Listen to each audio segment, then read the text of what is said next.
Hi, good evening all. Can you hear me?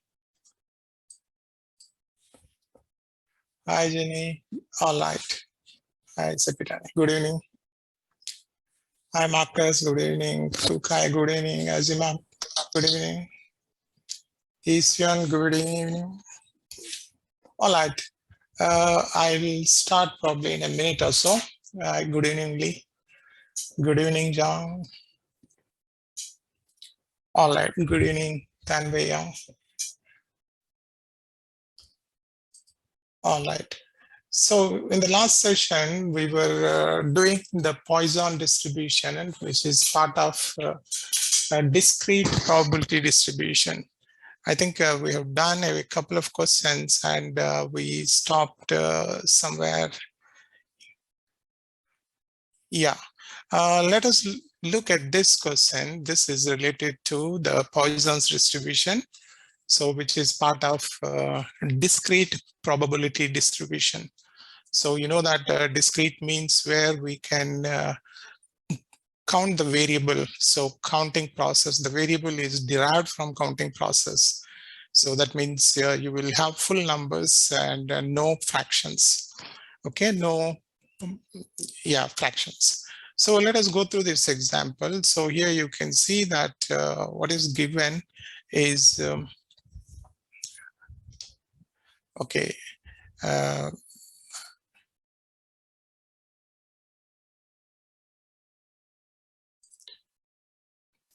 what is given here is that the failure rate of LED light bulbs in a manufacturing company so is about 3%. Okay, so this is based on historical data. All right.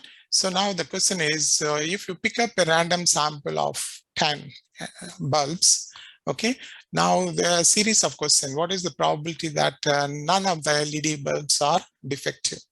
Okay, so that means what is the probability of X is 0?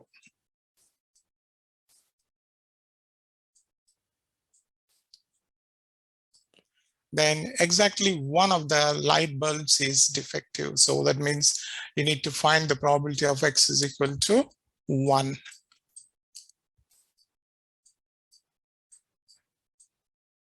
So then 2 or fewer of the LED bulbs are defective. So what is probability of X less than 2?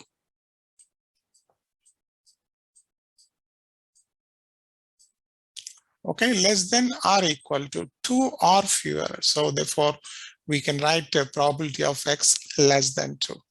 Then the last one is 3 or more of the LED bulbs are defective. So what is the probability of X greater than or equal to, I'm sorry. So the greater than or equal to 3.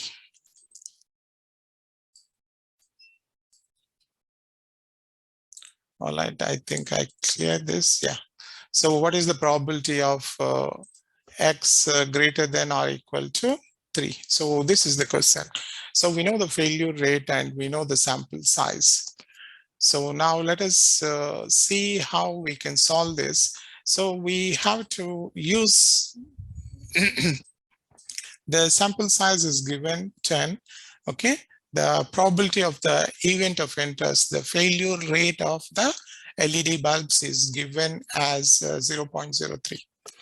Okay, so based on this, then we can use the binomial probabilities.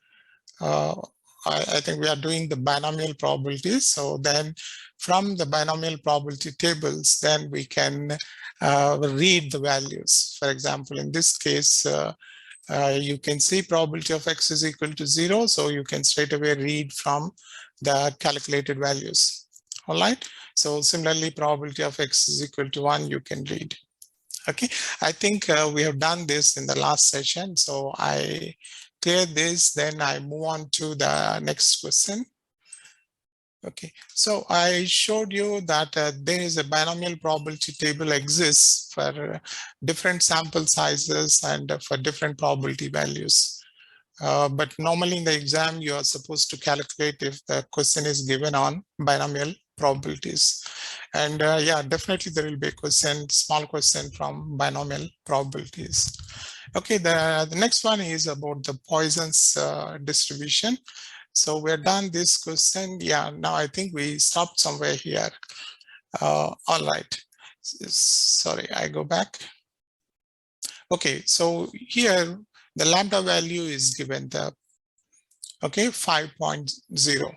Now you're asked to calculate what is the probability that x is equal to 1 or x is less than 1, x is greater than 1, and x is less than or equal to 1. So here for Poisson distribution, only the lambda value will be given. Okay, so then again, just like binomial distribution, for Poisson distribution also, we have appropriate tables. So these tables we can use, okay, in normal real life, not in the exam. So to calculate the Poisson probabilities. So now in this question, we use the probability table for lambda is equal to 5 because this is given in the problem. Okay, so generally the Poisson probability tables will have all these features. So x is the variable. Okay, then probability of x. So this column will give us the probability of x. Now this column will give you the value of the probability less than or equal to. Okay, and this column gives you the probability of x which is less than. Okay, and this column is probability of x greater than. Okay, so the last column is probability of x greater than or equal to. Okay, so you will have these columns in the Poisson probability distribution table. So now the question is, for a given lambda is equal to 5, so we can pick up the Poisson distribution table for lambda is equal to 5. And as per the question, we need to find out what is the probability when x is 1. So x is equal to 1. So you can see this is the probability when x is equal to 1. So the probability, the last two digits are rounded off. So 0.033. So 69 is rounded off to 7. Now, what is the probability of x less than 1? So you can see this column less than x. So for 1, so you can read the value here. So that is 0.0067. Okay, generally, if you can give after decimal 4 digits, that will be enough. So there's no need for you to give more than 4 digits after decimal. All right. So next, probability of x greater than 1. So greater than 1, you can look here. So this is probability of x greater than the column here, x. So we look for 1. So the value is 9.9595. So you can round it off this because the next digit is greater than 5. So we can write the probability of x greater than 1 is 0.9596. So the next one is less than or equal to. So less than or equal to is, so you can see here less than or equal to. Okay. So you refer again for 1. So the value is 0.4042. So you can just give your answer after digit 4 decimals. All right. So this is how you can also use Poisson probability tables if you know your lambda value. All right. I clear this, then we move on to the next question. Okay, so now let us look at this question. So here the question reads as, the US Department of Transportation maintains statistics for mishandling bags for 1,000 airline passengers. Okay, so in the month of September 2016, the Delta mishandled 1.35 bags per every 1,000 passengers. Okay. So now what is the probability that in the next 1,000 passengers, Delta will have, okay, no mishandled bags? Means what is the probability of X is 0. Then what is the probability of at least one mishandled bag? So that means less than or equal to 1. So then what is the probability of at least 2 mishandled bags? So this is definitely comes under Poisson's distribution. So we can solve this using calculating Poisson distributions. So again, the mean value given here is 1.35. So we can calculate the probabilities. Okay, so Poisson probabilities.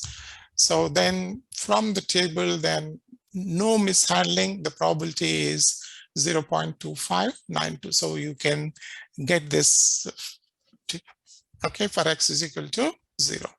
So when x is greater than 1, so minimum 1, right? So you can say that it is 1 minus probability of x is equal to 0. So then you have to just subtract 0.2592 from 1. So then you will get the value of at least 1 or greater than 1 mishandling for every 1,000 passengers. So the last one is the probability of x greater than or equal to 2. So we can write x is greater than or equal to 2 as 1 minus probability of x less than or equal to 1. Okay, so we know probability of 0 is 0.2592 and probability of 1 is 0.35. So we subtract these two probabilities from 1. So why we need to subtract from 1? Because the total probability will be always 1. All right. So this is how we can solve problems related to Poisson's distribution. So Poisson's distribution comes from part of discrete probability distribution. All right. So both binomial and Poisson's distribution. So they are part of discrete probability distribution. All right, I stop here, then we move on to the next topic.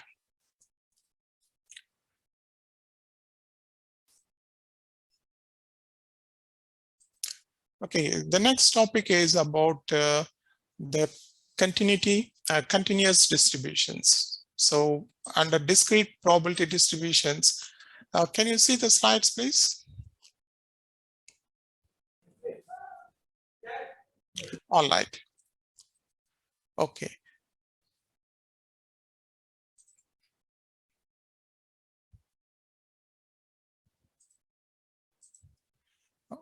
All right, I believe you can see the slides. Okay, so the next probability distribution is about the normal distribution, so which is mainly for continuous data. So there are a couple of distributions for continuous data. So continuous data means where the data is gathered by measurement process. It is not a counting process, but depending on the measurement. So when you have the measurement process, depending on your quality of measurement and accuracy of measurement, so the data can be any value. Okay, it can be after decimal 4 digits or after decimal 5 digits.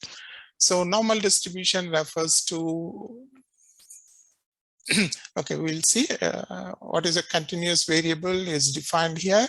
So continuous variable is based on measurement continuum. So it can have any number of values. Okay. So for example, measurement process. So you can measure thickness of an item in inches, in millimeters, in micrometers, things like that. So it all depends on the accuracy of the measurement. So similarly, the time required can be measured in a fraction of a second. So all this type of data comes under continuous.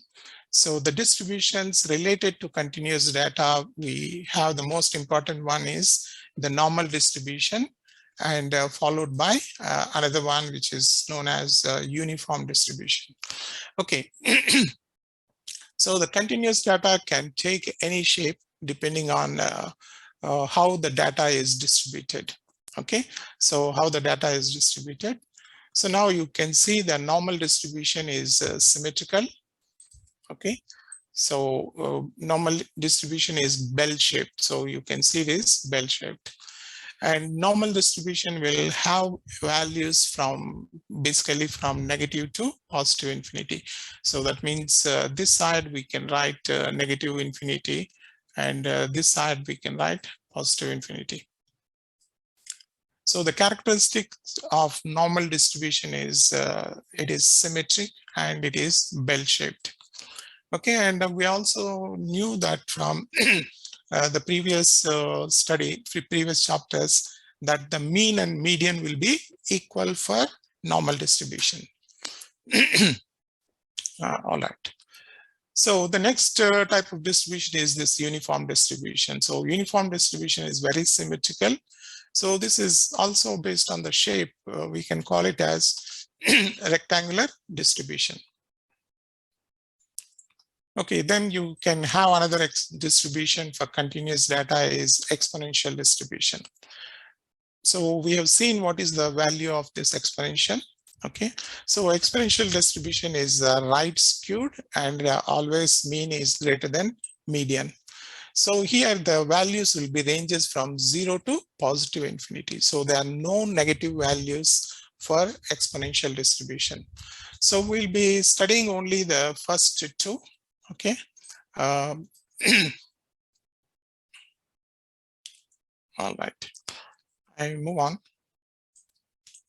Okay, so we focus on the bell shape, the normal distribution. So as you see, when you plot the graph for normal distribution, the mean, median, and mode will be equal. Okay, roughly equal. So when you plot for x versus the probability or the frequency, so you get the bell-shaped curve. Sorry.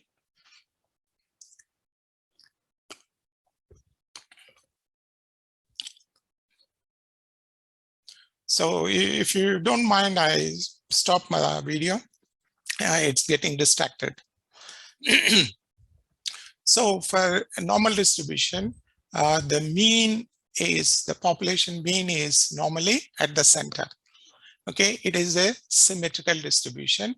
Now the spread of this distribution depends on the standard deviation value. So sigma is the standard deviation value. So the spread of the bell shape depends on the sigma value. If sigma is higher, then the spread is higher. Okay, if sigma is less, then the bell-shaped curve is very sharp.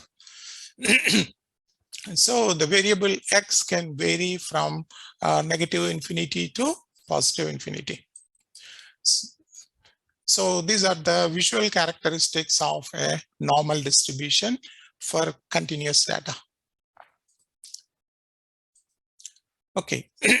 So for continuous, for normal distribution, mean will be at the center. So you can see the mean is at the center here. Okay, so sigma increases, then the spread increases. Okay, as sigma increases, so the spread of the bell curve increases. So when the mu changes, the population mean changes, the curve shifts. Okay, so for example, if the mean is here, let us say, then the shape of the bell curve probably will be something like this. Okay, so the mean is changing. So when the mean changes, so the shape of the curve either shifts to the left or to the right. So I think we can see this in the next figure. Yeah, you can see here there are different types of normal distribution curves shown. Okay, so look at the curves A and B. Okay, so you can see for the curves A and B, the mean is the same. Okay, the mean mu, population mean mu is the same for both the curves. But the standard deviation is different because the spread for both the curves will be different. Okay, so the spread for this curve and the spread for the curve B is different. That indicates that the standard deviation for curve A or distribution A and for distribution B is different. All right, so next, when you compare the curves B and C, so you can see for the curve B, the mean is here. So the curve B, the mean is here, whereas for curve C, the mean is here. Okay, so therefore both the curves B and C, they will have different means. And also you can see the spread is different for both the curves. So that means the standard deviation also different for the curves B and C. So what is important from this is that depending on mu value and sigma value, the shape of normal distribution curves will be different.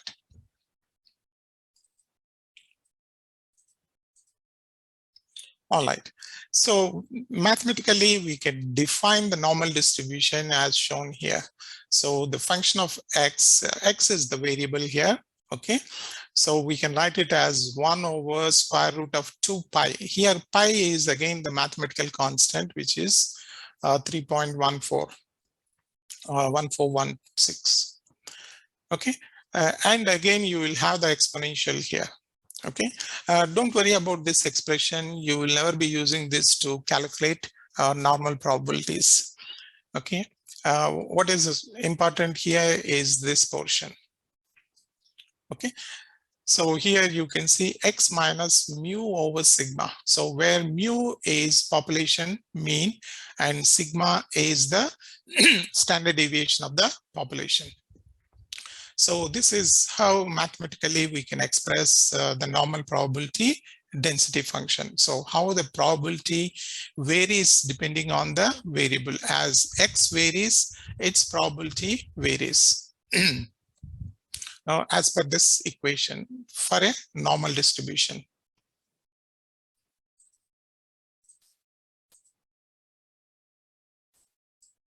All right. So when you want to use normal distribution, calculate normal distribution, so it is rather easy for us to transform the normal distribution into what is known as the standardized normal distribution, which is also called as this z variable. Okay, so we define this standardized normal distribution. So what is standardized normal distribution? We'll see in the next slide.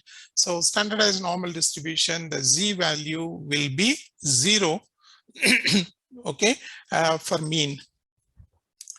Okay, and for a standard deviation of 1. So we'll define in the next slide what is this variable z.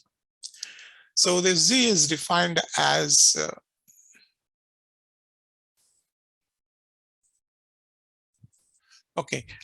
x minus mu over sigma. So mu is the population mean.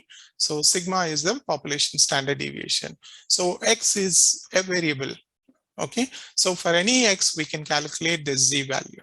Okay, so this z distribution always will have the mean value is 0 and a standard deviation value as 1. So we'll be referring this z distribution probability tables for calculation purposes. We'll see after a while. Okay, so when we have the standardized normal distribution, okay, so from the standardized normal distribution, the population z value will be always 0. Here, this 0 indicates the population mean.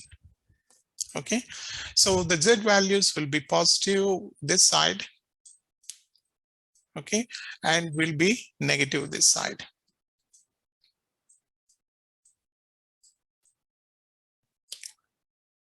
Okay, and this curve is symmetric. So symmetric means, you know, both sides, the curve will have a mirror image.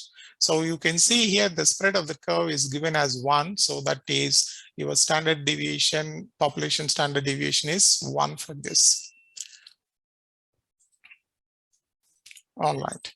So we now then standardized normal distribution, the expression, what we have seen earlier. Now I think we have seen here this one. So this expression is for variable x. Okay, the mathematical expression for variable x. So when we replace this expression, this x value with the z value, then the density function for the probability distribution will be much simpler. So it looks much simpler now. So we are calculating the probability for z or z, okay, as 1 over root 2 pi into exponential power minus half z square. So we'll not be using this expression to calculate. Instead, we'll be using the z distribution, standardized normal distribution tables for all our calculations. So this expression is just out of academic interest for you. Okay, so you will never be using this expression for calculation purpose.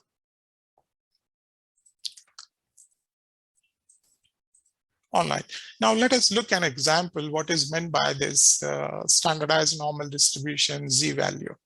So when x is distributed normally, so let us say the mean of, for a mean of 100, so the population mean mu is given as 100 and the standard deviation sigma is given as 50.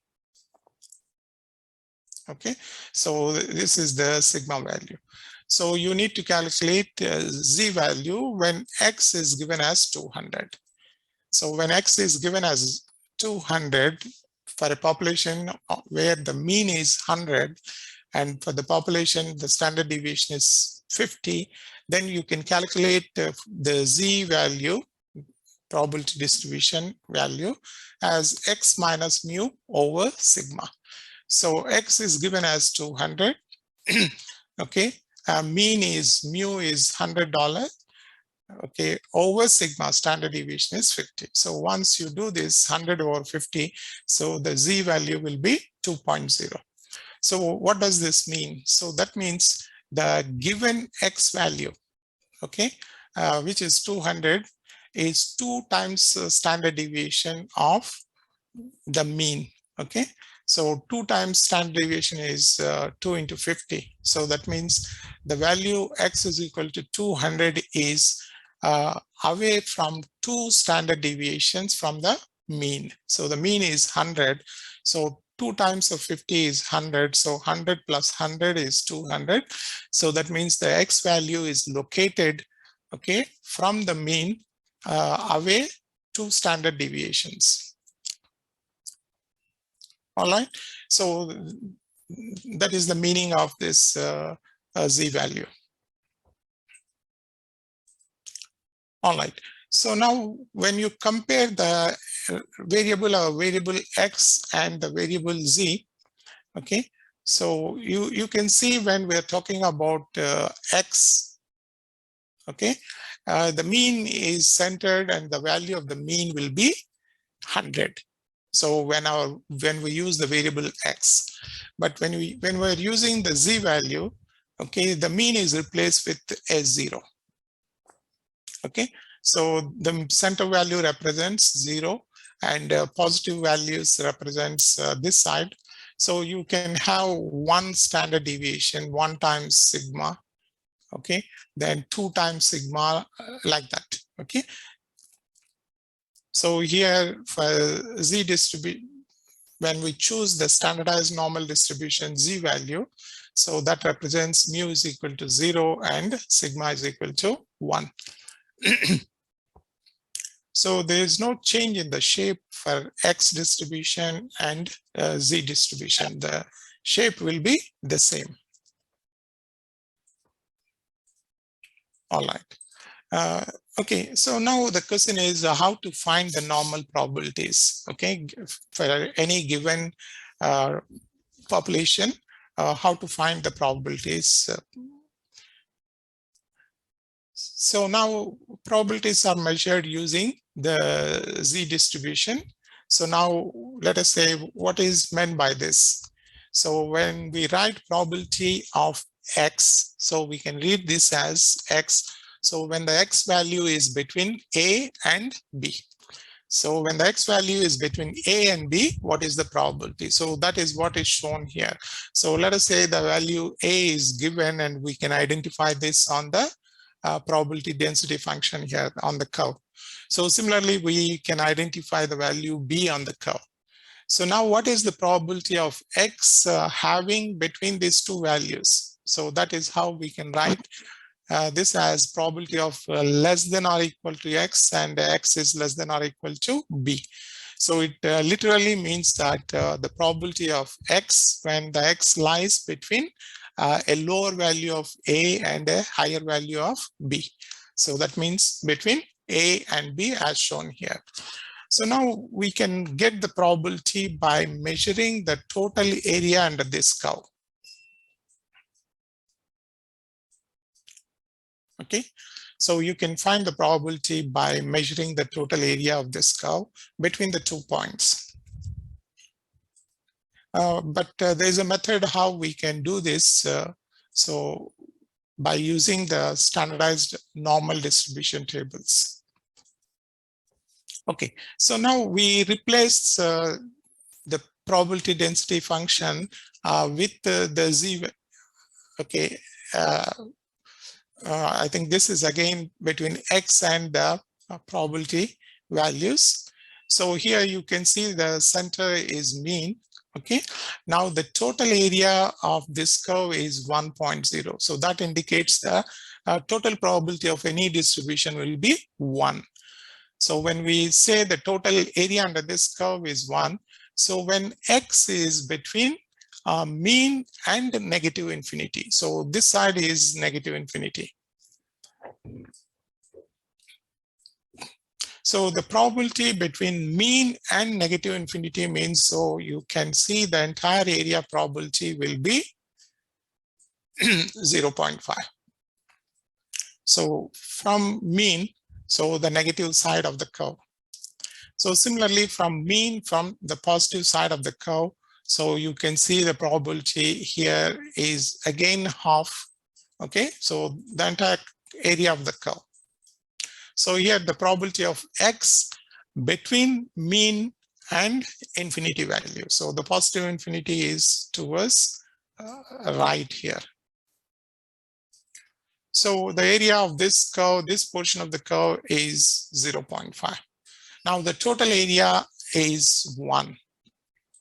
So the total area under the curve is 1, and that indicates the total probability under the normal distribution. So now we move on. Okay, so now we can find these probabilities, that means measuring the area under this curve by calculating this standardized normal distribution G value.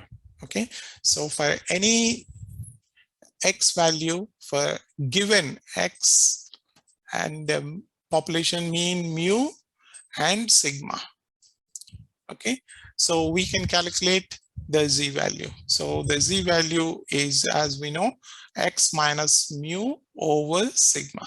So if you know these three parameters, X, mean, and standard deviation, then we can calculate the Z value.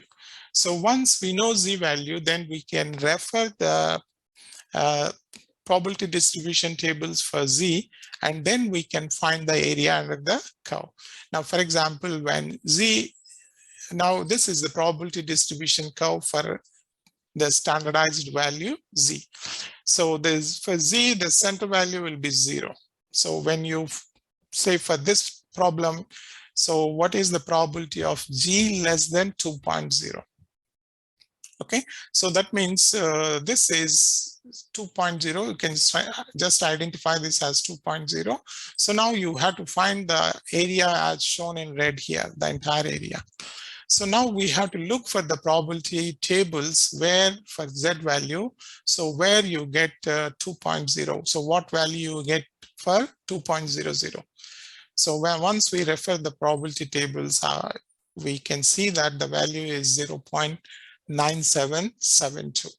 So that means the probability of G less than 2.0 is 0.9772. I'll show you how to get this value 0.9772 after some time. All right, I clear this. Okay, so this is the probability table. Now, probability table for the first column you can see is you will have the Z value here. Okay, so probably every Z standardized normal distribution, you will have two tables. So the first table starts with from negative 3.9. Okay, it goes on to 0.00. Okay, and the next table will be for positive values. So for positive values, you can get from 002 again for 3.9. So that means these Z distribution tables will tell you for 3.9 times the standard deviation, positive side and negative side. So now when the value given to us in the previous example was Z is equal to 2.0. So what is the probability of the Z less than 2.0? So you can see from the tables here for 2.00. So this is 00. Okay, so you can read the value from the tables as 0.97725. So you can always restrict to 4 digit after the decimal.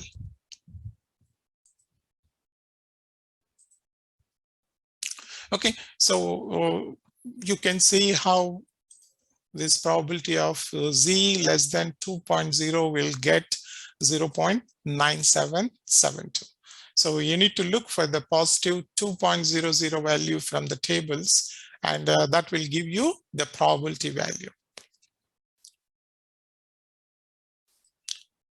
All right, I move on. So you can get this Z distribution tables. This will be part of your question paper. So your question paper contains the standardized normal distribution tables. Okay, so this is how to read, which is shown. Okay, so when you look for 2.0, so the first column is the Z values. So the other columns will give you the values in decimal places, second decimal places. So when you are reading for 2.00, so you will look for this value. Okay, so we have just seen this in the previous slide.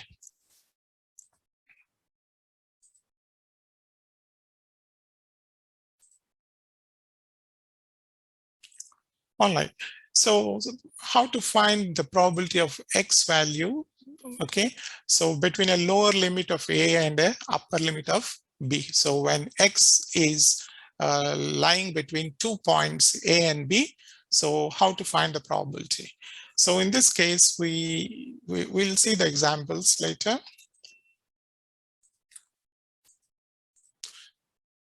So now let us look at this example.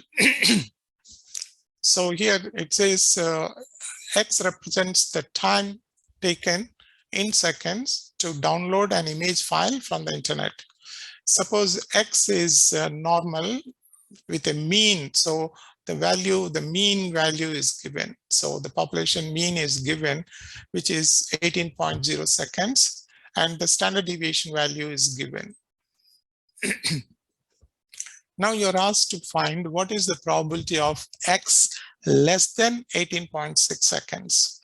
Okay, so you know that the download time given in seconds with a mean of 18.0 and a standard deviation of 5.0 seconds.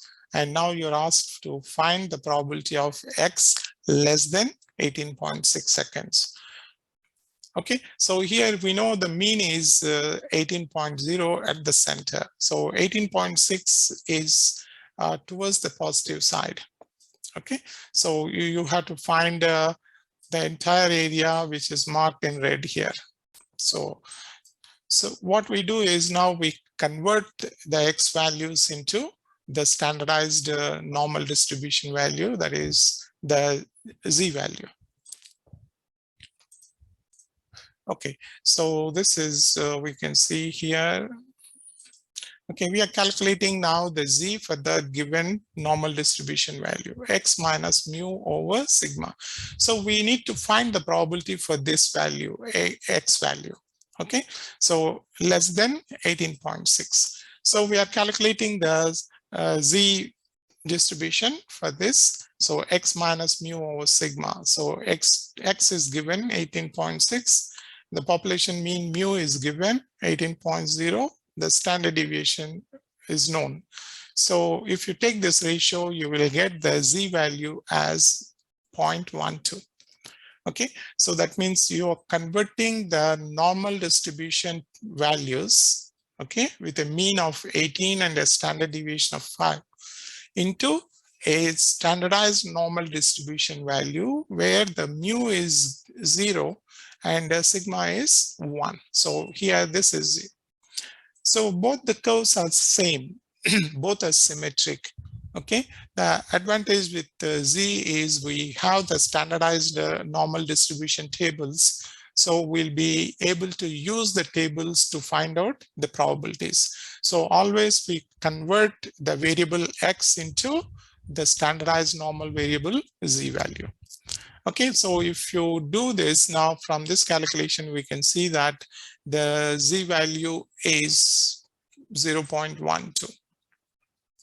So now we have to look for the probability tables. So what is the probability value that's for the Z value of 0.12?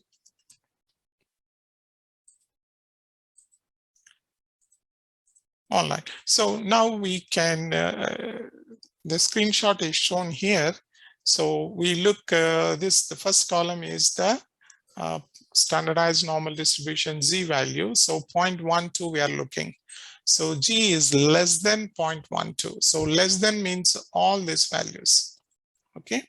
So from this point onwards, so we have to take the entire area.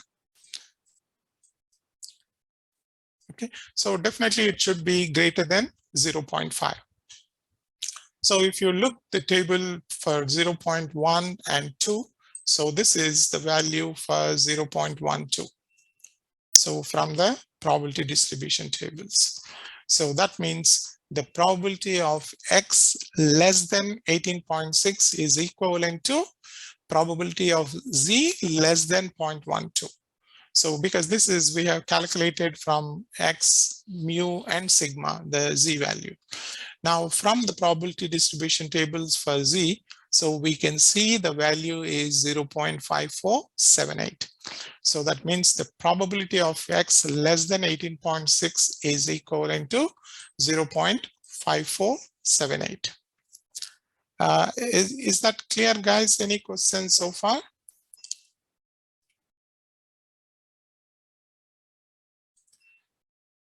So I can take you to the probability tables. Now we have to look for 0.12 from here. Okay, so this is 0.1. Okay, this is 0.12. So you can see the value is 0.54776. So you can round it off this to 0.5478. This is exactly what the value you can see.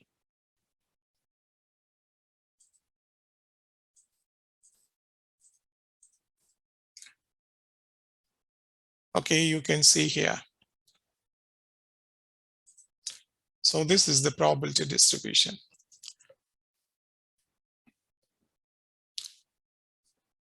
All right, so let us look another example. Now, the probability distributions can be two sides, okay?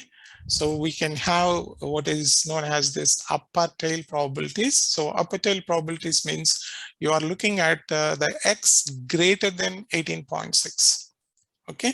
So in the previous example, we have seen X less than 18.6. So now what is greater than 18.6? So that means in the probability distribution curve, so you are looking the area which is marked under red color here. Okay, so that means you are looking probability around upper tail. So this side is the lower tail. Okay. So upper tail and lower tail means, so you are looking at positive side or negative side, only one side. So when you're, there are cases where we have to look both sides. So both upper and lower. Okay, so what is the probability of X greater than 18.6? Now the same thing we do. So we convert 18.6 into the Z value by calculating the Z is X minus mu over sigma. So this calculation is shown in the previous slides. So if you do this, so we have seen that the Z value you get is 0.12. So now what is the probability of Z greater than 0.12? So we can get know that the total area under the curve is 1. So when you are looking at the upper tail, and we can write this as 1.0 minus probability of Z less than or equal to 0.12. So we have already calculated for 0.12 from the previous one, so which is 0.5478. So this is the area which is less than 0.12. So this is all less than 0.12. Now this is the area where the probability of Z greater than 0.12 or X greater than 18.6. So you can just subtract the value of 0.12 from 1.0, okay, the probability of Z 0.12 from the total probability. So you can see that the probability of X greater than 18.6 is equal to 0.4522. All right. So this is how we can use the standardized normal distribution tables, so to find out the probabilities of normal distribution. All right.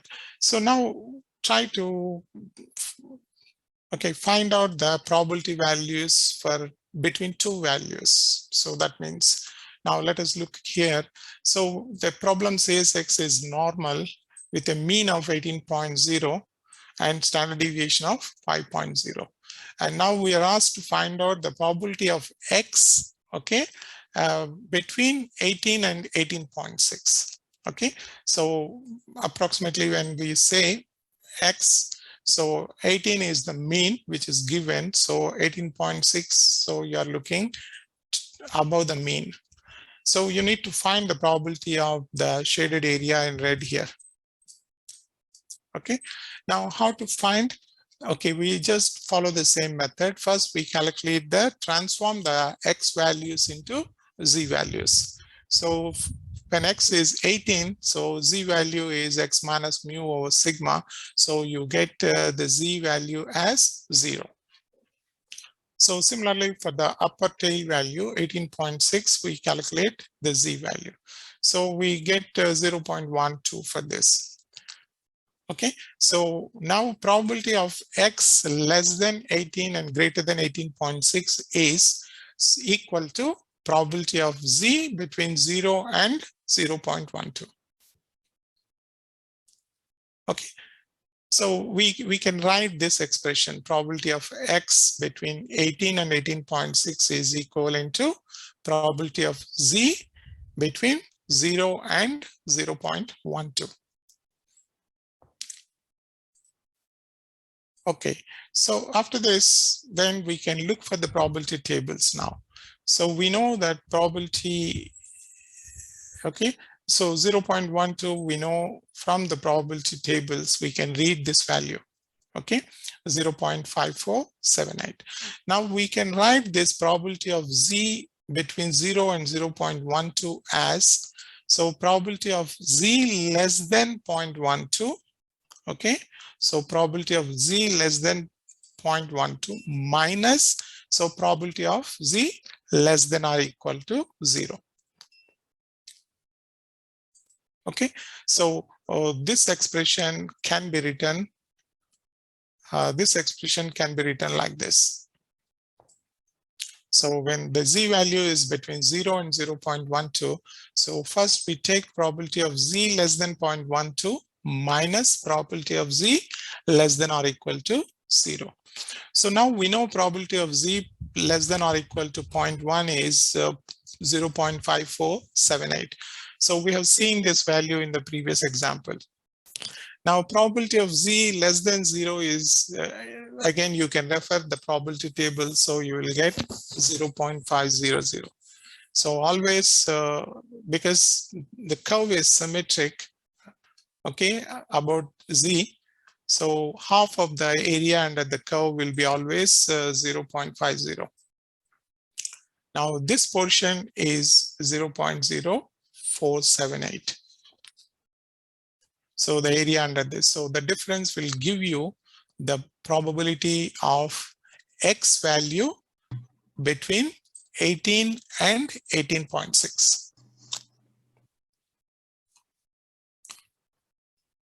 Okay, so whenever we need to calculate the probabilities for a value between two limits, okay, a lower limit and upper limit, so we adopt this procedure.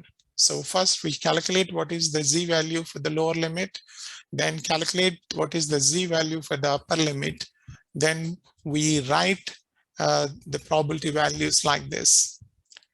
So then based on the numerical values for z, then we look for the probability tables, then we can convert the X values into the probability values. All right, so now we have seen upper tail, we have seen in between two values. Now we can also look what will be the probability values in the lower tail.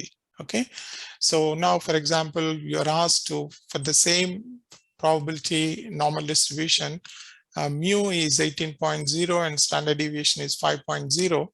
So you're asked to find, now let us say, what is the probability of X value between 17.4 and 18.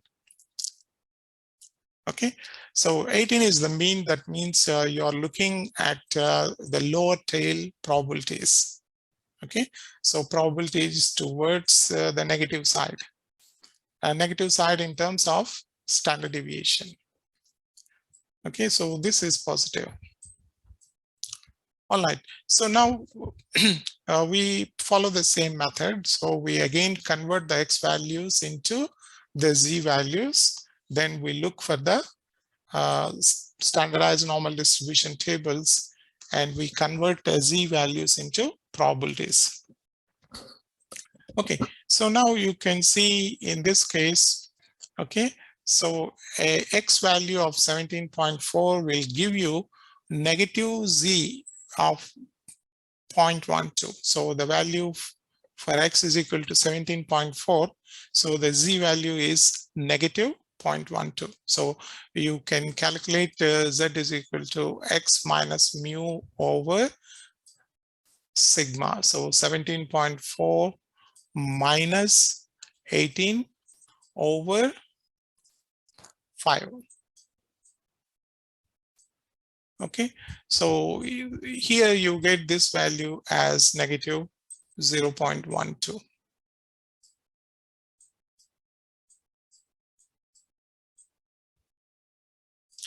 Okay, so when X is equal to 18, you will get the Z value as 0.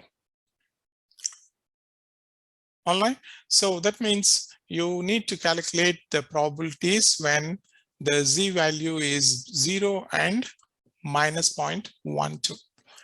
So again, we can look, this expression can be written as now. So probability of Z less than 0 minus probability of Z less than or equal to negative 0.12. So we know that probability of Z less than 0 is half, that is 0.500. Okay, then probability of 0.12 we can read from probability tables, and you get the value as 0.4522. So this value we get from probability tables. So if you subtract this from 0.50, so the probability of X between 17.4 and 18 is now 0.0478. Okay, so this is how we can use the standardized normal distribution tables. So to find out the probabilities for any point, for any X, okay, and also for a range of X values.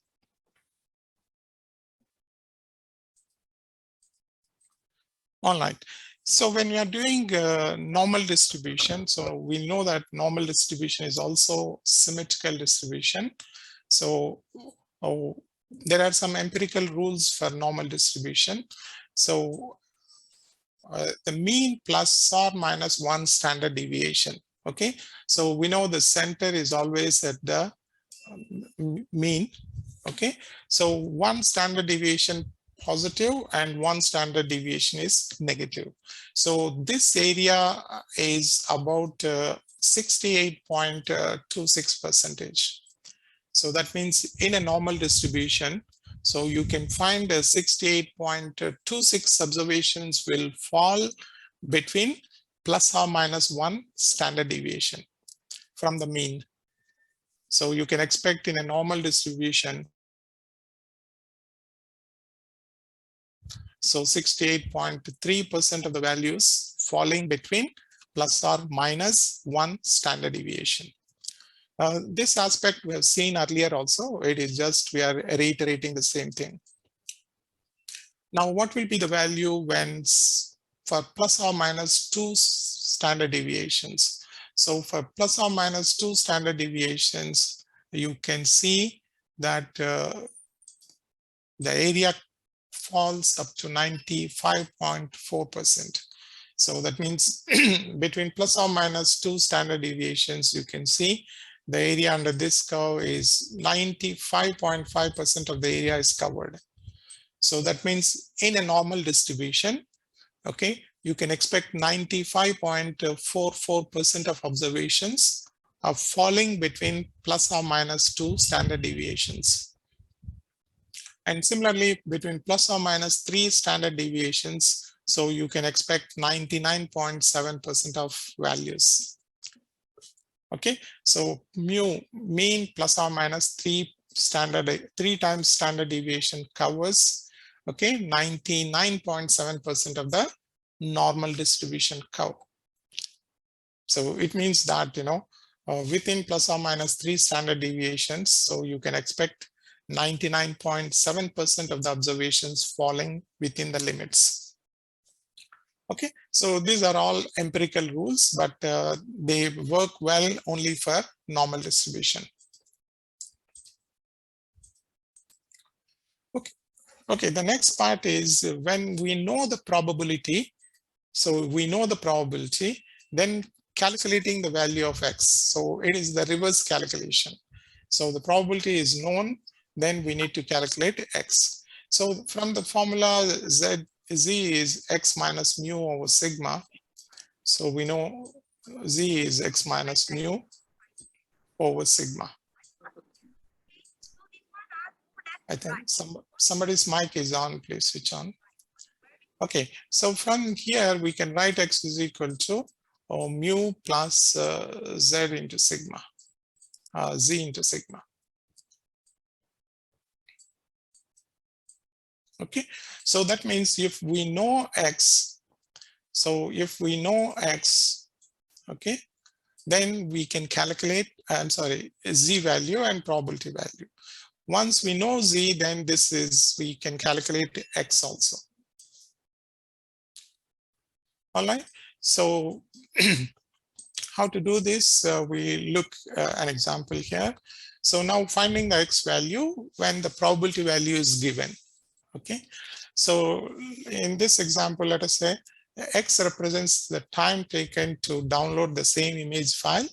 Okay, so X is normal with a mean value is given, mu, the same example, and the standard deviation is given 5.0. So now here the question asks you find X means the download time for 20% of download times or less than. So when the probability is 20% or less, so what will be the value for X? So that means that, say 20% of the curve, probability curve. So 20% of the probability curve or 0.2%, okay, 0.2 of probability, then correspond to what value of X? So we need to find X value. So in this case, the probability is given 20% means, so 0.200. So how to do this? Okay, we'll look into the next slide. So the 20% in the lower trial, because the question asks you less than or equal to 20%. So the time less than 20% of the download time. So now we need to find the G value for the corresponding probability.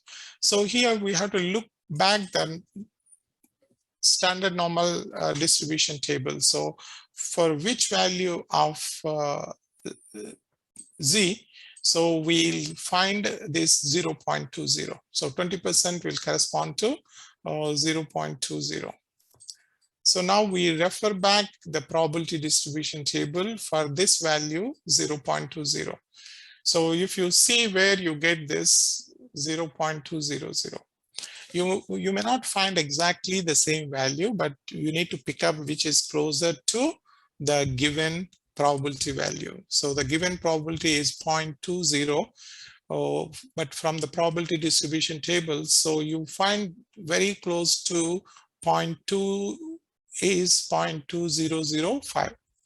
So the next value is much higher, so we can fix on this value. So that means for a probability of 0.20, the Z value is negative 0.84. So you can read this 0.8 here, and this is 0.04. So that means this value of 0.2005 corresponds to a Z value of negative 0.84. So that means this probability of 0.200 roughly corresponds to a Z value of negative 0.84. Okay, so we are using the probability tables, again, the Z probability tables, but we are looking not for the probability values, but we are looking for the Z value for the corresponding probability. So because we know the probability. So from the tables now we are reading the Z value. All right. So once we do this, okay, so we know now the value of Z is negative 0.84. Okay, so now we need to calculate X. So X is mu plus Z into sigma. So the Z value we read from probability tables, then you can see that the value of X is 13.8. So that means the probability of 0.2 corresponds to an X value of 13.8. So that means we can say that 20% of the values from a distribution with a mean of 18.0 and a standard deviation of 5.0 are less than 13.8. Okay, so whatever the units of mean and standard deviation, so X also will have the same units. Okay, so that means it will take 13.8 seconds to download less than 20% of the files from the internet. All right, so this is how we can calculate if X is given, we can convert X value into Z value, then we can find the probability values. So we can find the probability of X. Okay, so if the probability of X is given, okay, if we know the probability of X, then we can read Z value from tables, probability tables. Then from there, then you can convert this data into X value. Okay, so it is just a reverse process. So depending on the problem, whether we are calculating the probabilities or we are calculating the variable value. So accordingly, we can use the probability distribution tables. All right. So for normal distribution, we need to make sure that the given distribution is a normal distribution. So we have to make sure that the distribution is a normal distribution. Because not all continuous distributions are normal. There are many different types of distributions which are normal. So that means the mean, median, and mode, they are not equal. So some distributions are right skewed, left skewed. So we know there are different types of distributions. But all the discussion is valid only for normal distribution. So now how to ensure that the given distribution is normal or not? So to make sure that, then we need to see whether we can plot the distribution and see whether you are getting a bell-shaped curve, or the mean and median are equal, or for a normal distribution, you may just note down this. So the interquartile range are this Q3 minus Q1. So the Q3 minus Q1 will be 1.33 times the standard deviation. So this is a empirical rule for normal distribution. So Q3 minus Q1 can be written as 1.33 times standard deviation.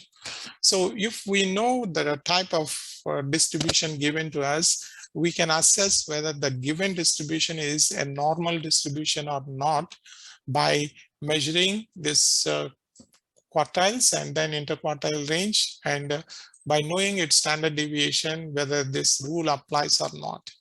And also we can check the mean and mode and median, and we can see whether they are equal or not. So there are many ways we can evaluate the given distribution as a normal distribution or not. Okay. Then we can also draw a plot between X and Z values for the given distribution. So we can plot a graph between X and Z values.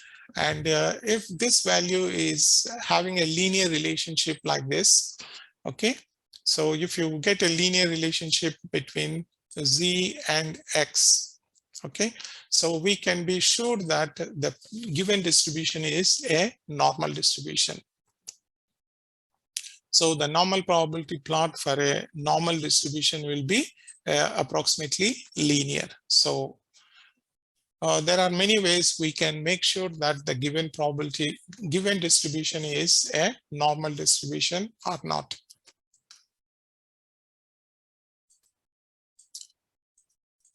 All right. So if the distribution is not normal, okay, the X versus Z curve will be not linear. So for normal distribution, you can find the linear relationship. So that means so between the values of Z and X, as X increases, the Z value also increases linearly.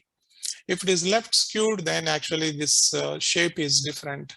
Okay, so similarly, right skewed, you can see this is a parabolic shape. Anyhow, this is of academic interest for you. You will not be asked to assess whether the given distribution is normal or not. So mainly we'll be doing the application of the concept of normal distribution in identifying the probabilities. All right.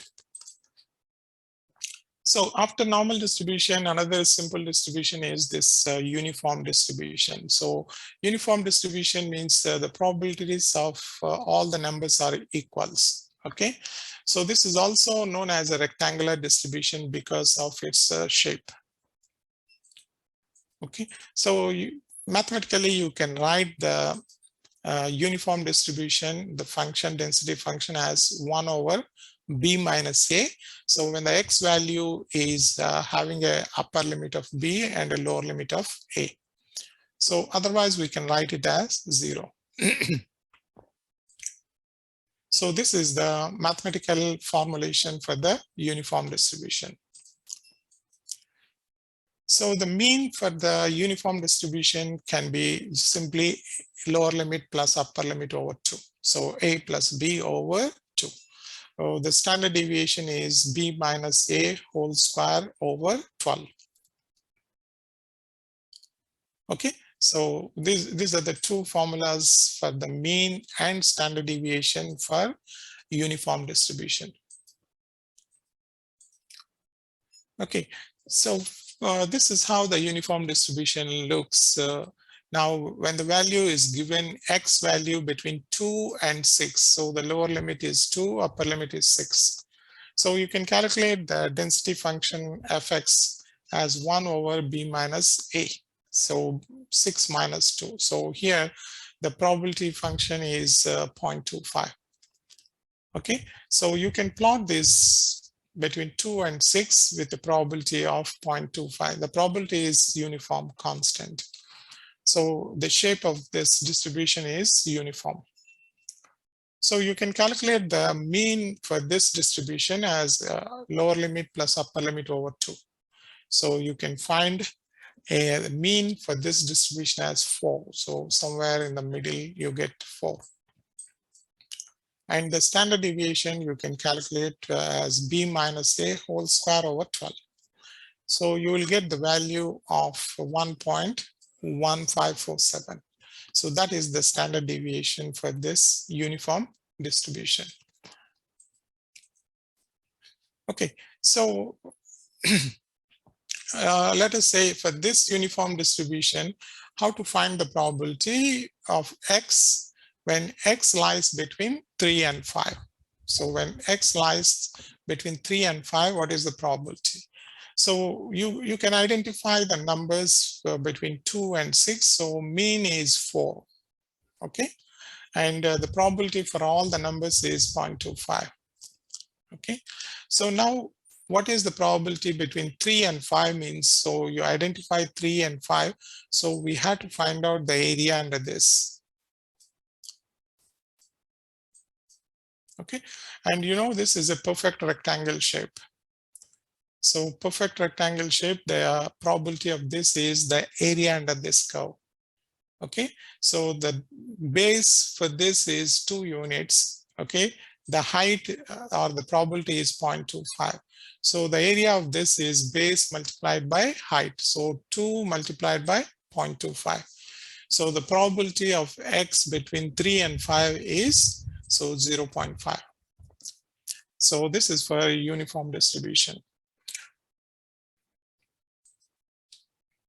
Okay, so uniform distribution is quite simple for analysis.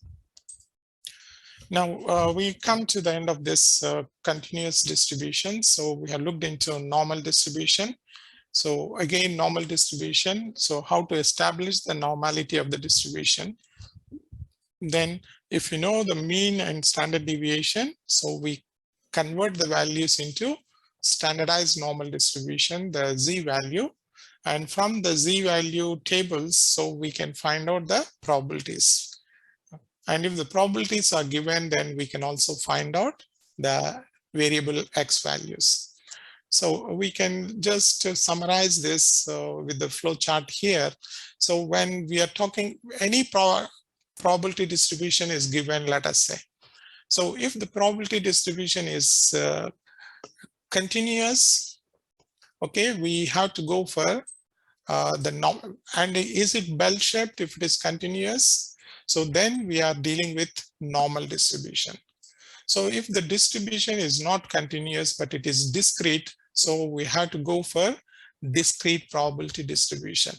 And again, under discrete probability distribution, we know the binomial distribution and we know the Poisson distribution. So this one we have done in the last session. So binomial and Poisson. Okay, I just write P here. So if the distribution is having continuous data, okay, and having a bell shape, it is normal distribution. Okay, then we'll follow the analysis of normal distribution. Then we use the standardized normal distribution values, the z values and the z tables to find out the probabilities. So if the distribution given is not bell-shaped, so we need to assess whether it is symmetric distribution or not. So if it is symmetric distribution, then we have to study this as uniform distribution. So if it is not symmetric, then obviously it has to be exponential distribution. So then if the data is not symmetric, then we have to study exponential distribution. So exponential distribution is not included in this course for you. All right. I'll pause here for a minute. Any questions, let me know.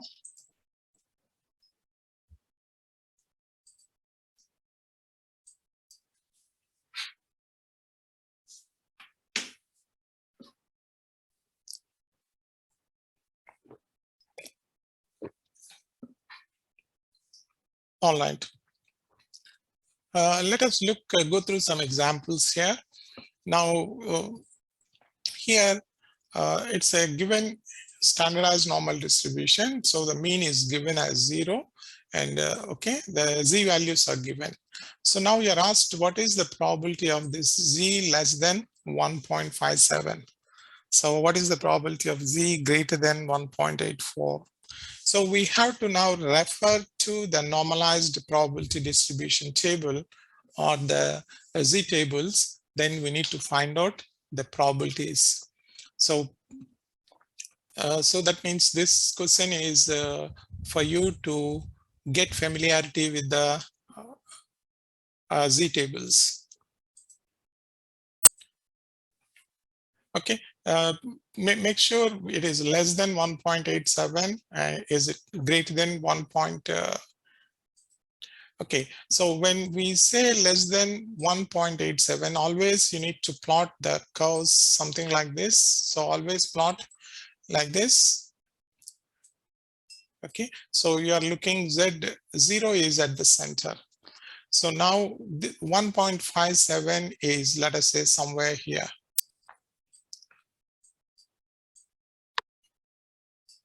Okay, so when the question is less than 1.57, okay, so that means you're looking at the area of the entire curve here. Okay, so this portion symbolizes, okay, so probability of z less than 1.57.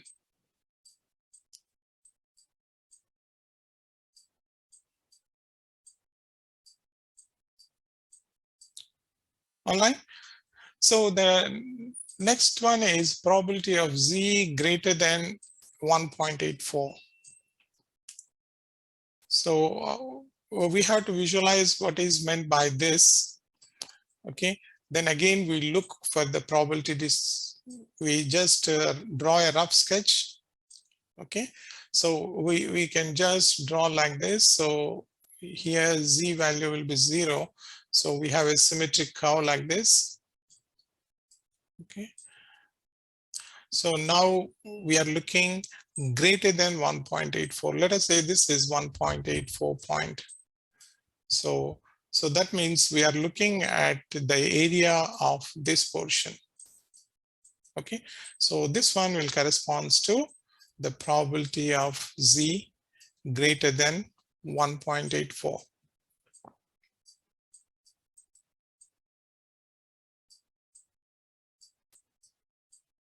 All right, so you have to visualize based on the values. Sometimes if you don't draw your sketch like this, so sometimes you may assess the probabilities incorrectly. Okay, so this one is you have to look between 1.57 and 1.84. So let us say your 1.84 we have identified, and let us say 1.57 is here. Okay, so let us say this is 1.57. So you have to find the probability for this area. Okay, So this is equaling to this one. All right. So let us look into the probability values now. The answers are given here. You may just note down. So the probability of Z less than 1.57 is 0.9418. So we can refer to the tables. Okay. Probability of Z is 1.57. So we look into 1.57. So if you see, this is the probability table here. So 1.5 is identified here. So 7 is identified here. So the value of 1.57 is this.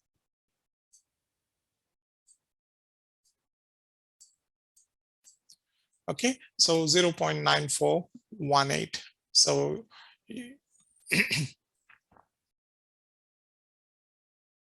okay, I cleared this.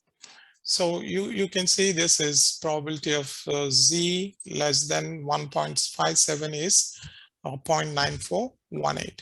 Now, what is the probability of Z greater than 1.84? So if you refer the probability tables for 1.84,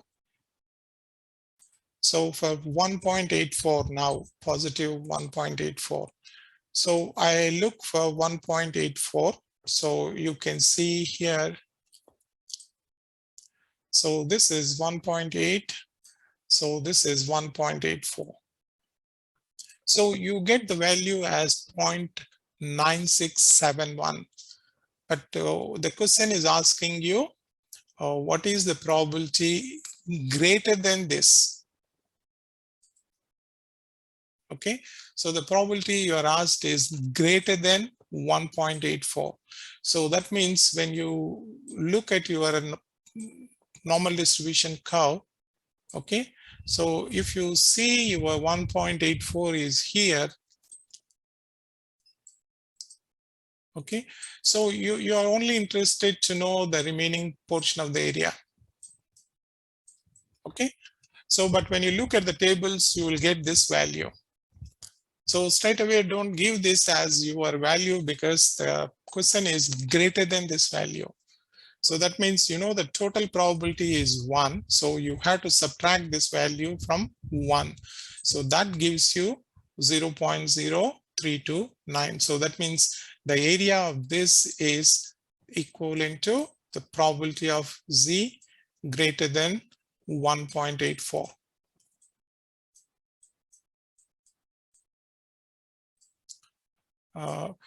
This point, you need to be very careful about this. So straight away, don't look for 1.84 and give you a probability. So you need to visualize this, okay, this type of thing based on the values given. Then appropriately, you have to subtract from 1 or in sometimes, 0.5, because the probability distribution, normal probability curve is symmetric.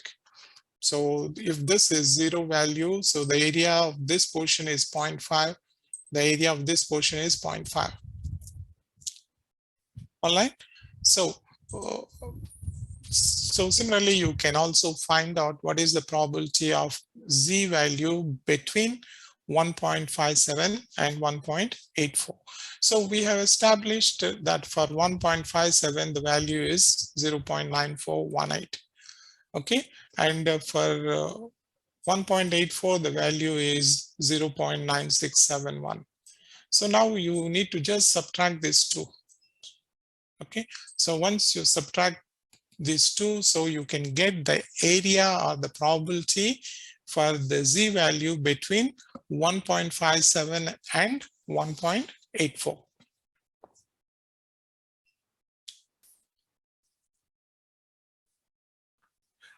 For the exam purpose, Shamin, I think there's no need to draw as long as you just indicate that you are subtracting from 1. But normally it gives you a clarity to calculate, to visualize what you're calculating and how you're calculating. So in the exams, absolutely there's no requirement to draw the curve. All right.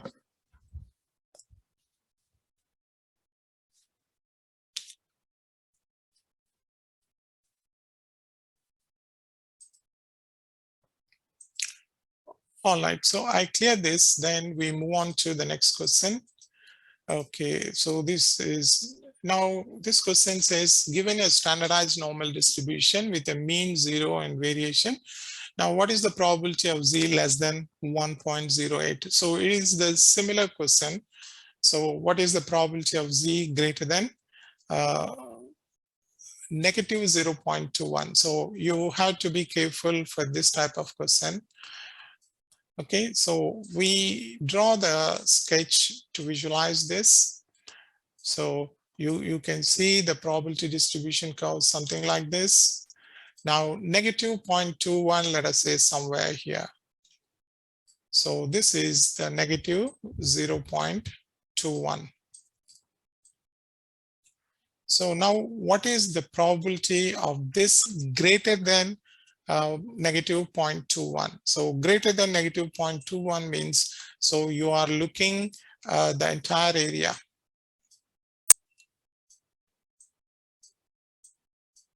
So you are looking the entire area. So now when you look for negative 0.21 from probability distribution tables, how much we get? So I go back. So if you see negative 0.21, so negative 0.21. So this is negative 0. Okay, this is 0.21. So what you get is 0.4168. Okay, so if you see now, this is 0.4168. So this area is 0.4168. But you are not interested in this as per the given question. So you want to find out this area. So that means you need to subtract this value from 1. So is that clear, guys? So you have to be careful about this. So once you get this concept, then the normal distribution is very, very simple. This is the only aspect. For any problem, you have to refer to the Z distribution table. So then we need to understand what the question is asking and accordingly use the probability values. Okay, I go back to the question. So now probability of Z greater than, okay, negative 0.21. So if you see the answer, so now, okay, I clear this. Okay, so the question, you can see 1 minus this. So that gives you 0.5832. All right.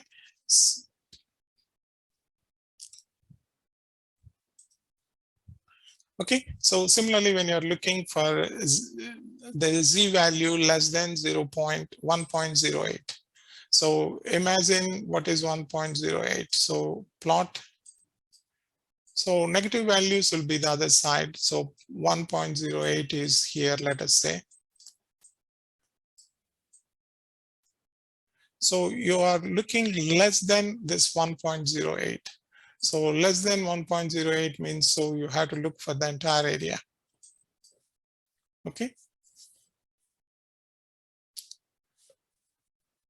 So this is how you can play with the Z distribution tables and the calculations. So in this case, now the mean is given and the standard deviation is given. So you're asked what is the probability of X less than 75, okay, greater than 70, or less than 80, or greater than 110. Okay, so how do we calculate in these cases? So mu is given, sigma is given. So therefore you can calculate Z for every value. Okay, so we know this is X minus mu over sigma. Okay, X minus mu over sigma. I'll show you in the next slide. Okay, so the first part of the calculation you can see, so you calculate z x minus mu over sigma. So x is given as 75. So this will give you a negative of 2.50. Okay, now probability of x is greater than 75. This is the question. So probability of x is greater than 75 means, so probability of z greater than negative 2.50. Okay, so probability of negative 2.0, okay, greater than negative 2.50. When you look at probability value for negative 2.50 negative, so you will get 0.0062. Okay, but here you need to subtract this from 1. Okay, so this is how you can visualize. So you get negative 2.50 here, let us say.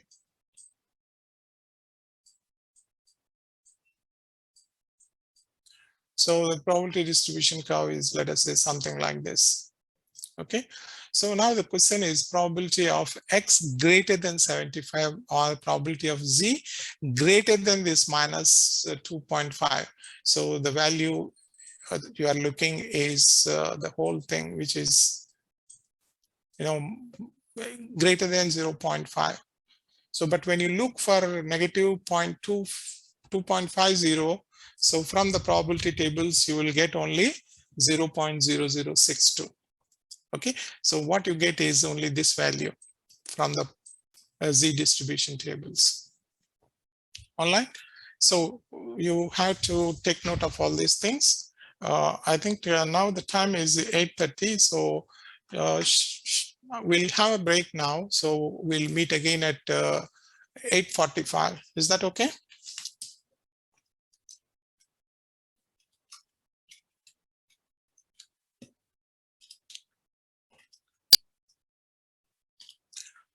All right, so I'll see you guys again at 8:45. So we'll probably look at another 1 or 2 examples and then move to the next topic.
All right, guys, shall we start?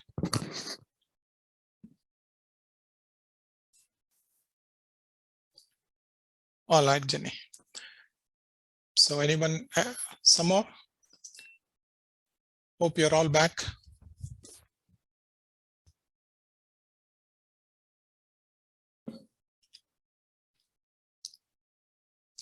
I'll just wait for a minute more.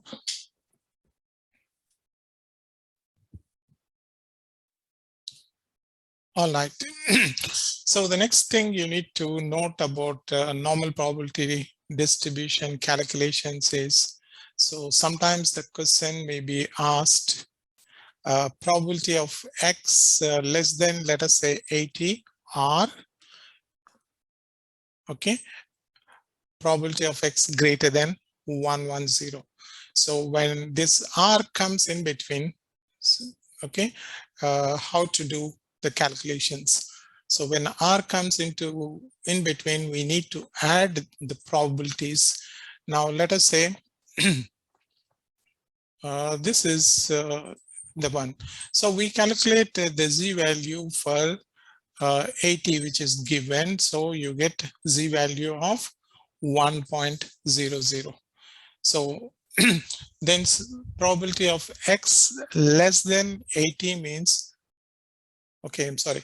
So this is for 80, which is -2. And again, we calculate for 110. So we get 1.00.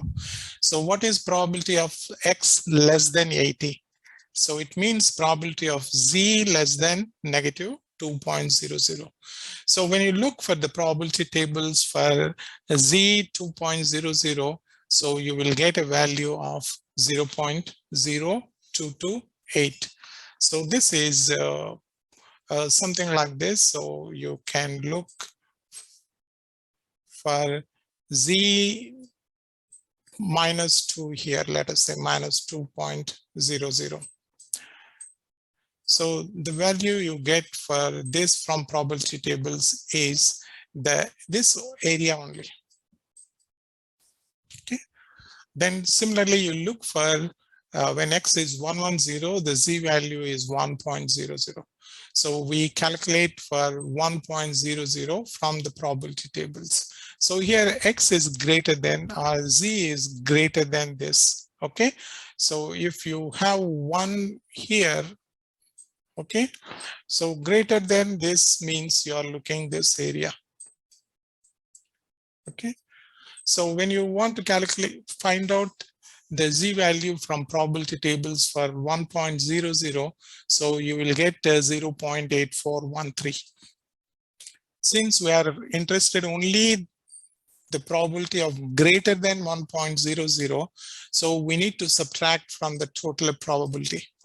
So probability of X greater than 110, you will get 0.1587. So probability of X less than 80 or probability of Z less than -2.00 is 0.20228. Now, what is the probability of X less than 80 plus the probability of X greater than 110? So now, because of R, okay, we need to add these two probabilities, and your final answer should be 0.1815. Okay, so whenever you get to know the probabilities of X greater than something or X less than something, so you have to follow this method. So R represents, you are adding up. All right. So in this question, okay, the question is asking what is the probability of X less than 80 and X greater than 110. Okay, so we have to be careful about what is asked in the question. All right, so this is what you can expect from this topic. So this topic, you have to use we are discussing about the normal distribution. Then we are converting the normal distribution values into standardized normal distribution values. So always we are converting into Z value. So the Z value is X minus mu over sigma. Okay, so generally X mu sigma all will be given. So you can calculate Z and use the distribution tables. Okay, I think someone asked me where to find these tables. So these tables are there in the study guide. So your study guide contains the model question paper, and model question paper, if you go through, your question paper will be about 10 pages or so. So there will be the Z distribution tables, and also you have the student T distribution tables, so which we'll be discussing later.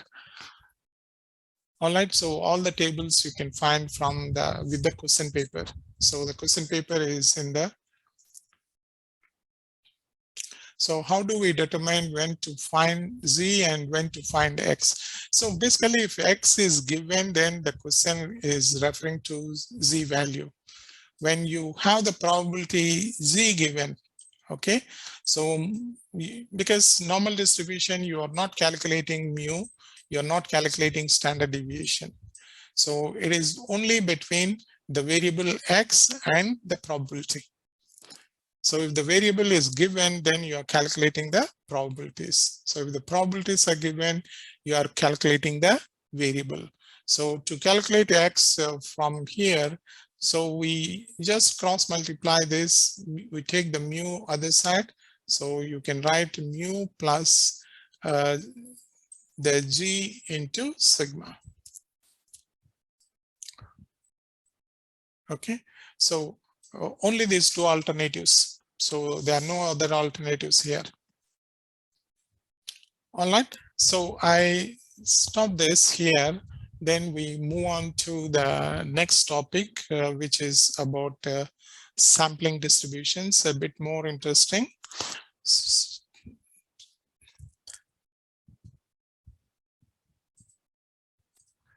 All right, I stop sharing this file, then move on to the next topic. I think next week or so, sometime next week, I'll be able to upload all the slides which I've gone through. Similar slides, including some of the questions and answers. So I'll be able to upload next week. I think the university said we can go ahead with sharing these files. All right. But let me tell you, these slides are, for me, if you want to score very high, it is always helpful to go through the notes given and go through some standard textbook. Can you see these slides? Sampling distributions. Is this visible? All right.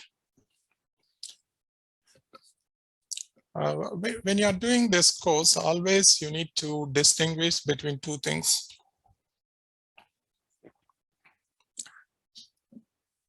All right, so these two things are the population and sample. So don't get mixed up between these two things.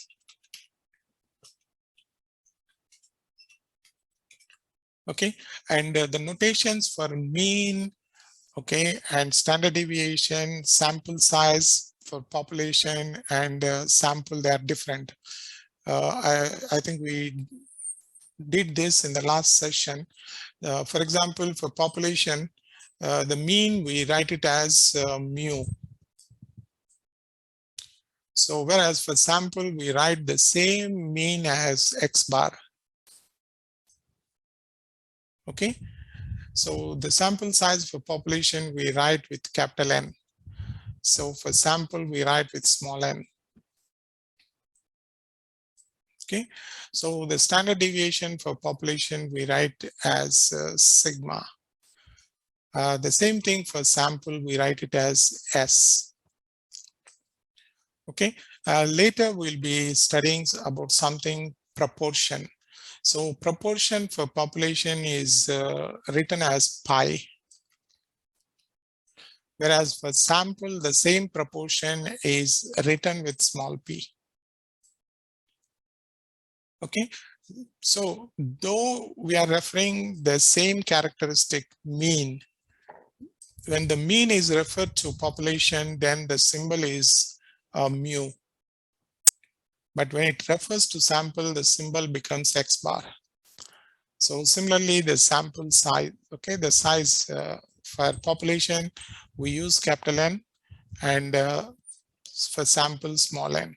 So the standard deviation for population is sigma. Okay, for sample it is S. So the last one is the proportion. Proportion is another variable.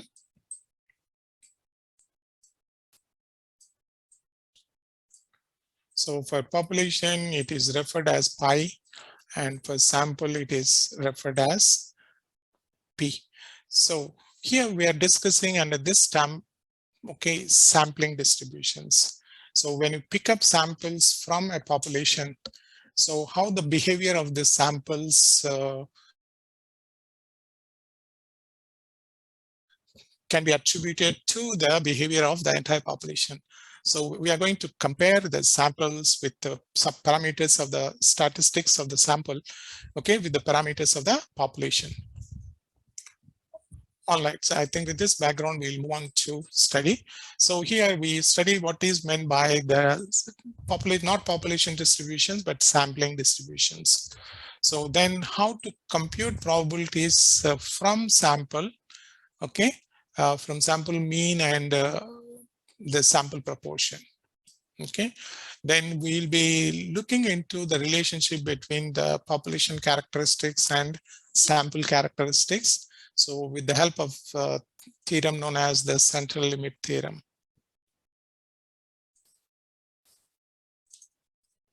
All right, so sampling distribution is a distribution of all the possible values of a sample statistic.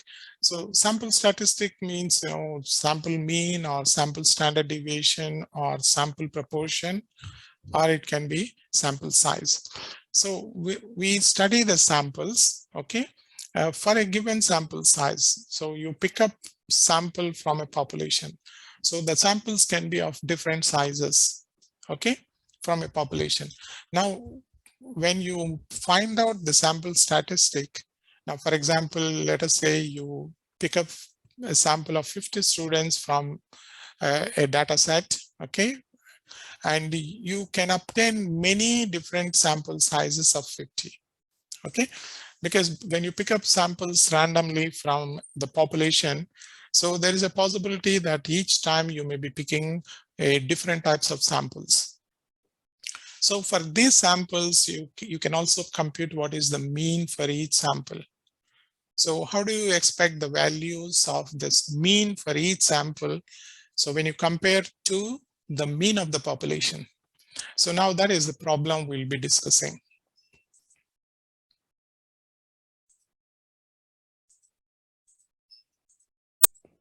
Okay, so here let us look into this. Consider a population